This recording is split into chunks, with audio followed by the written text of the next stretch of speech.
The views and opinions of this program are those of the hosts, guests, and callers. There is substantial risk of loss in trading futures and options, which you should carefully consider prior to trading. Well, as you take a look at Wednesday's market trade action, the grades in oil seeds, a rather mixed day. Another slightly disappointing close in soybeans. It was a strong day in cattle futures. Hogs, they grinded their way higher, and we had a really solid day in the outside markets as well. A lot for us to take a look at as we've now worked past the USDA reports. We still have plenty in front of us. We have a 3-day weekend coming up too, with Martin Luther King Jr. Day and Inauguration Day. So a lot to tackle. Let's talk about it. Joining us now, Mike Zuzolo with Global Commodity Analytics. Mike, good to have you back with us here this week. And man, oh man, between Friday's reports and weather and an incoming Trump administration and more, there's no shortage of things for us to talk about in these markets, is there? No, and the USDA report really gave us a big tailwind and a boost as far as the psychology in the market with that supply reduction on the row crops, Jesse. And that's something that I think was very, very necessary. I'd kind of come into the report with the idea that the best possible outcome would be that we get a bean yield cut, and then maybe we even get a corn yield cut, but wasn't expecting the size of the corn yield cut. And so I was really pleased because it really does attract the investors back towards tightening supplies, attracts the investors back towards the weather in South America. And so I would say we are now in mid-January. We've talked about the calendar in South America. I think we're starting properly the bona fide weather market in South America. And this is just kind of almost perfect time period to match up with our seasonality in midsummer before July 4th holiday, because we have Martin Luther King coming up on that holiday and the markets are closed next Monday. So feels like July in the middle of January in the markets, even though it's a single digit temperatures here in Atchison, Kansas. Yeah, and I'm glad you brought up and framed it that way when it comes to South American weather, because I've started to kind of feel the same way here the last two sessions. It feels like we've priced in the USDA reports and now we're back to fundamentals. And I think front and center is the ongoing weather risk that has been developing for several weeks in South America, Mike. Yeah, the week or two ago, we talked about a NASA map. This is a different map. This is a root zone soil moisture map. It goes deeper into the ground to kind of give you an idea of where we're at and what the plants can draw off of, with the idea we're about 92, 93% planted in the beans, maybe a little more, and about 91, 92 in the corn. And from what I'm hearing from my producers and also my colleague in South America is that Argentina's kind of shut off the planting because it's just so dry. And some areas of like La Pampa is hitting 100, 104 degree temperatures this week. And so we are starting to see, I think, more of a 2012 type scenario develop. What happened to us in the United States in 2012 in the month of June, late May, early June, that's kind of where I'd put us right now in terms of the agronomy side of the equation and the plant health side of the equation when it comes to Argentina. And so what that suggests, Jesse, is that we could be just beginning to put in weather premium at this stage of the game. And it could be all over in a week, because what my colleague in South America made very clear to me yesterday was that, yes, leafhoppers are starting to be seen, pests are starting to be seen, farmers are not planting at this point, but it's going to take another 10 to 15 days to really get us to points in the crop where we're really hurting it to where we can't bring it back. And it's going to be another 10 to 15 days before we can really start talking about 2012 type scenario that we dealt with up here in the U.S. And it's a great thing to think about here as well, as we've seen expanded production. There's all these calls for huge numbers out of Brazil. But if we see issues here and we take some of the top off of the crop potential, plus a potential delay to safrita corn planting in central and northern Brazil, if the rains there continue, I guess one has to wonder, how big of an impact does it have on our markets? And part B of that is how much of any potential rallies met with farmers selling, Mike.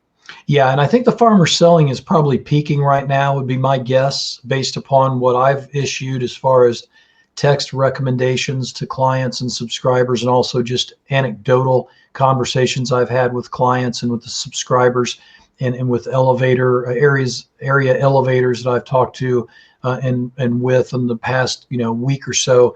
It's really ramped up since right before the report, right after the report, probably coming to a peak at this point. I think your earlier point is really important from the standpoint of, we've talked about Argentina's about corn and about meal, because they're such a big exporter in the world of both of those. Number one in meal, typically number two, three in the corn. So that brings you to Wednesday's price action. We had a literal record crush from NOPA, 260.6 million bushels, all-time record, and yet the beans and the meal let us lower. Is that Argentina's weather getting a little bit wetter this weekend, or is it southern Brazil weather getting a little bit wetter, where they're in a droughty situation in areas like Rio Grande do Sul? I think it's probably a combination of the two, but that kind of gives you an idea of how sensitive we are on the weather. But that's just one side of the coin right now as we get closer and closer to President Trump's inauguration. I think another side of the coin here we should talk about is the outside markets. The dollar continuing to be at high levels. You got CPI numbers that came out on Wednesday morning that seem to be favorable in the stock market, for instance. A strong day there Wednesday. I guess let's dissect some of what we're seeing in the outside markets, and let's talk about that U.S. dollar versus Brazilian real relationship first, Mike. Yeah, this is a really key time period, because what we've seen over the last week or so, and we've got several charts to go through to kind of build the case, but this is the best one to show you when it comes to what could come in and offset the negativity of increased rainfall in South America. And it's really, this chart is a monthly chart. We've been in a strong uptrend in the US dollar against the Brazilian real ever since the second quarter of last year. And we kind of turned on the afterburners the last 3 months of the year as we got closer to the Trump and Biden presidential contest, and found out then that President Trump won. And we made an all-time record low in the Brazilian real. So when you look at this chart and you see the big high in the chart on that monthly chart, that's an all-time record high in the dollar against the Brazilian real. And now what you're seeing, Jesse, is the kind of reversal of that. You're starting to see the dollar weaken, and we're actually hitting a trend line that goes off of that last 4-month rally. So we actually could stimulate a sell signal in the dollar against the real, strengthen the real, and make their goods more expensive, and help us in terms of investment in commodities. And one final point about this chart, if I took the label off this chart and threw up a US dollar against the offshore Chinese currency, it'd look almost identical to it. And so we've got many charts right now, many technical indicators right now suggesting the dollar could be making a high against Brazil's, China's, Mexico's, Russia's currency, and the Canadian dollar as well. So really key dynamic to be watching here as we get ready for inauguration, and find out really what the pathway of these tariff threats and what the actual trade negotiations are going to look like. I want to bring in inflation and crude and energy here as well. And I know we've seen in recent days some different sanctions when it comes to crude for Russia and Iran, possible tariffs on Canada here as well that I know we're going to talk about too. I guess when you look at the energy side of the equation tied in with some of this, what are you watching, Mike? This is a neat chart, because when you look at lead month WTI crude oil futures, and we know we've been rallying in part because of the increased sanctions against Russia, and that's dropped a lot of anchors around China's ports and India's ports of Russian oil tankers, because they don't want to get caught up in the U.S. sanctions that we just initiated. But I would also argue at this point, especially if the trade is warming up to the idea that President Trump is not going to be aggressive on his tariffs and is going to be more incremental of maybe 2, maybe 5% per month tariff increases as we negotiate with our major trading partners, that we may be, because of this inflationary pressure that we're seeing in the crude oil market and what we're seeing in the top part of this chart, the reaction in the crude oil is in fact maybe rotation of investors coming in and taking a bigger chunk percentage of their portfolio and putting it into commodities because we can see in the top half of this chart by the PCE and also the consumer price index, this inflation is very stubborn and it's not going away. And the trade isn't really sure what's going to happen with the Federal Reserve at this point. And so I think copper being at a 1-month high and crude oil being at a 6-month high this week has a lot to do with this rotation and this inflation play by the big investors. It's not just all about Russian sanctions. And that's really another dynamic that goes back to our previous chart about the dollar maybe be giving us a sell signal. It would make a lot of sense that if the trade thought the tariffs were not going to be as big a deal, they could take premium out of the dollar. It's got a tariff premium in it. And then with the inflation, a dollar going up is a deflationary indicator. And so the dollar going higher has really been contrary to these inflationary numbers. So again, very key issues to be watching that we've been talking about for months now. Mike Zuzolo with Global Commodity Analytics is our guest analyst here today on Market Talk. And Mike, I want to talk a bit about wheat with you as well, and thinking about potential tariffs on Canada. You shared this headline with us that I want to maybe set us up for the wheat discussion here with real quick. Just looking at the Canadian dollar and thinking about what we could see here, could that have some impacts on the wheat market potentially here? I mean, I'm wondering, tie this all in, or is this more of an oil type of issue? I mean, what are you watching here with Canada? Yeah, this headline kind of goes hand in glove with Mexico on Tuesday coming out and saying that they were going to try and cut back on their imports from China by about 10% and use that 10% to try and nearshore or create an environment through tax cuts to be able to create more of the business and the goods in the North American continent, Jesse. And so that was a real feather in the cap to the negotiations on the tariff side of the equation. And this headline really is important from the standpoint of north of the border.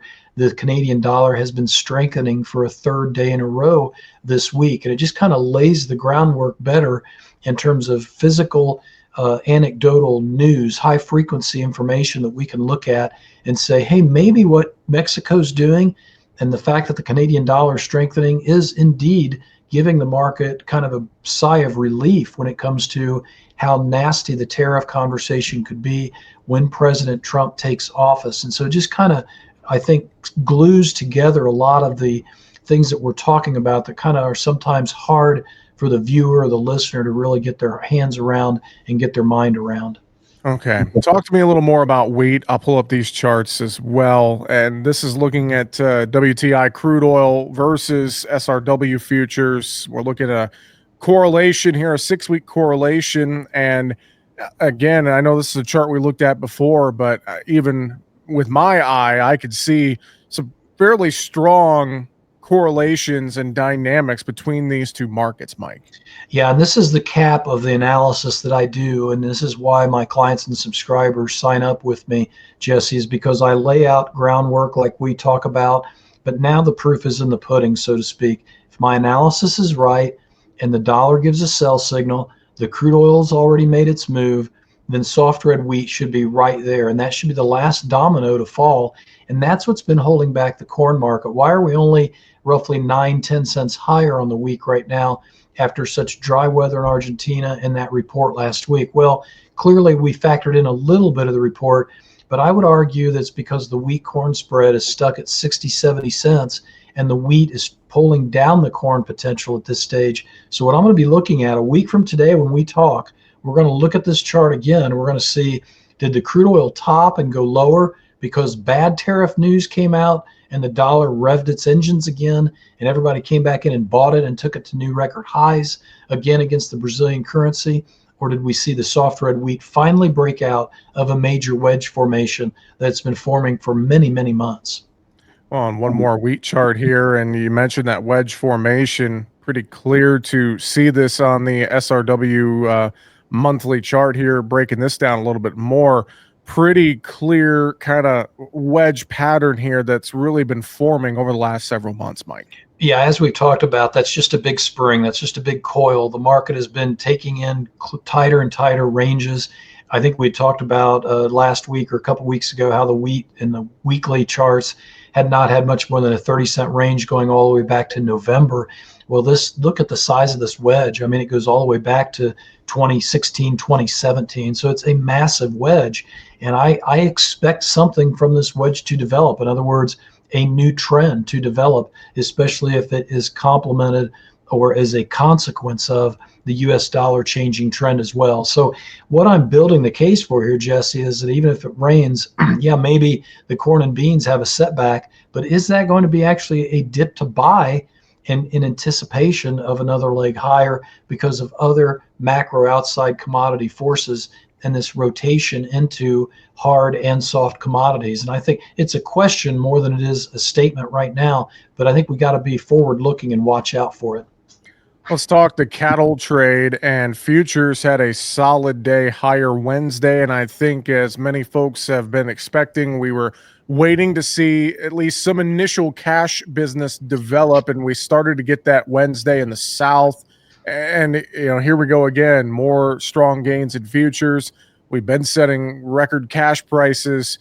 What are you watching in this cattle trade this week, Mike? The big thing that I noticed, not just this week, about the cattle trade and the cash market still leading, a very clean market, and the cash trading north of 205 in the South, north of 205 in the North, very tight market, shows us the weather side of the equation, Jesse. The packers are coming to the market because the demand remains stout and they're worried about the supply side. So you can't get much better of a market than we have right now. But the bigger piece of the puzzle came last week on USDA's WASDE report on Friday, when they spoke specifically about HPAI, cutting egg production, cutting turkey production, really limiting competing protein supplies that would compete with beef and pork normally. And it's very reminiscent of the HPAI outbreak, one of the first ones we had to really take notice of back in 2014. And so this is a really key dynamic we want to keep track of on the supply side, is there's just not a lot of protein out there to be able to compete with these record high feeder and fat cattle prices. And it really forces the packer into the marketplace. So this is an interesting development, because if some of the longer term weather models, which are suggesting a very cold winter all the way through into March and potentially a couple more snowstorms, we could be talking about real tight marketings and potential death loss, unfortunately, as we go through the wintertime, something we weren't ready for 30, 60 days ago. So just watch the cash and stay current right now on the cattle. I'll be watching very carefully for a significant pullback if the weather trend changes. Well, another piece of this too that I think a lot of folks are watching is, what is managed money doing in cattle? What are the funds doing? And there's been quite a few people who've made the comment to me that the funds, if they decide to flip their position in this cattle market, and it could be like catching a falling knife at any point. What's your thoughts on that, Mike? Yes, and they could, because what USDA also did was, because of the weights and the fact that we do have bigger supplies out there, that 12 million head on feed number USDA thinks is for real. They added 265 million pounds to the commercial production number on Friday's report, on that WASDE report last week. So between now and the middle of the calendar year, we have an ample supply. So this is an extremely important piece of the puzzle as well. We've got record high net long positions in feeders by the managed money futures and options, but the fat cattle aren't there yet. The 2019 high of about 154,500 contracts, futures and options, where that green arrow is, that's what we're gunning after. So if someone would ask me, when is the pullback coming? I think this is, other than the winter weather, this is the second best thing to be watching. If we take that old 2019 high out in net long positions, that will give the funds a high desire to take profit, because they know they're stretched and they know they're record net long in both fats and feeders. And kind of following up on that, given the corn rally potential and the net long record that we are already in the feeder cattle, I think the feeders are starting to develop maybe the psychology of putting in a high before the fats, but not ready to go there yet, Jesse, but it's something I'm certainly watching. And I'll follow up with maybe a silly question here, but are we getting to some price levels in this cattle trade, cash futures, et cetera, where it's actually getting harder for producers to make a profit? What do you think? Yeah, I think what I would say, and this goes back to the cow calf and the feeder cattle market. I looked at Aberdeen, South Dakota today. I looked at Bassett, Nebraska today. Bassett, Nebraska had 5 weight steers go for 383.50. I don't know how you're going to be able to make money on that in all seriousness if this corn market goes up another leg. So I do think that we're getting to levels in feeders especially that are not going to be justifiable 6 months from now if you don't have almost everything go right for you. And that's where that dollar comes back into play. That's where Wall Street comes back into play. You got to have a weaker dollar. You got to have a very strong Wall Street consumer out there ready to pay these prices. Awesome stuff. Mike, final thoughts from you? Anything you've share with us or reiterate to wrap it up today? I just say it's a great time to pick up a trial because between your show and I did a podcast with my South American colleague. We went through a lot of agronomy in South America. I think if you've never listened to anything we've done before on a consistent basis, please do so. Go to globalcomresearch.com and pick up a trial for free. I'll check in with you once to see what you think. Globalcom with 2Ms research.com for more information. Mike Zuzolo, Global Commodity Analytics. Always good to chat with you, sir. Thanks for joining us this week. We appreciate it. Thank you, Jesse. Take care. Make sure to subscribe to the Market Talk YouTube channel. You can watch our latest interviews with top market analysts in the country, find bonus content, and much more. It's easy. Just go to youtube.com/@MarketTalkAg and hit the subscribe button. Or you can search for Market Talk Ag on YouTube.